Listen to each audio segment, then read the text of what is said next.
Undeterred by the precedent of the mini-budget, Rishi Sunak has just announced a mini-reshuffle. So, Minister, there are now 4 new government departments. That's right, you can't say that this government doesn't care about creating jobs, as long as they're for ministers. Exactly. What's the rationale behind these changes? Well, Rishi is absolutely committed to making the UK a science and technology superpower. And what does that mean? I've no idea, I've only been minister for 5 minutes, but I imagine it's something to do with massive test tubes in the colours of the Union Jack. The Prime Minister said he wants a government driven by innovation. What kind of innovation? Well, Rishi believes that in order for this country to thrive, we need new ideas. Such as?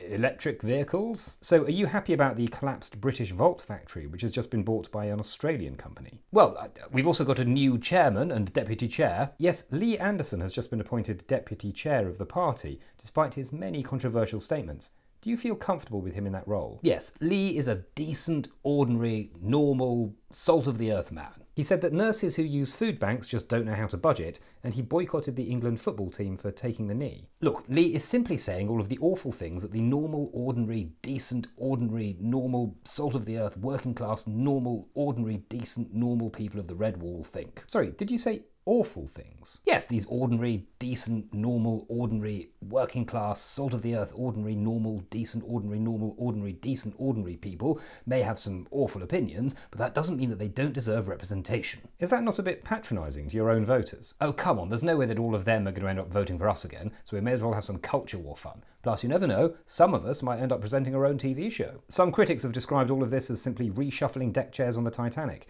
In fact, that's actually an image that Lee Anderson himself used in a Conservative WhatsApp group. Well, yes, and if he were on the Titanic, I imagine he'd call the iceberg woke, as well as being the first one in the lifeboats. Thank you, Minister. Next up, as Liz Truss returns to public life with a 4,000-word essay that blames everything that went wrong in her Mayfly government on somebody else, we ask, why do the wrong people get imposter syndrome?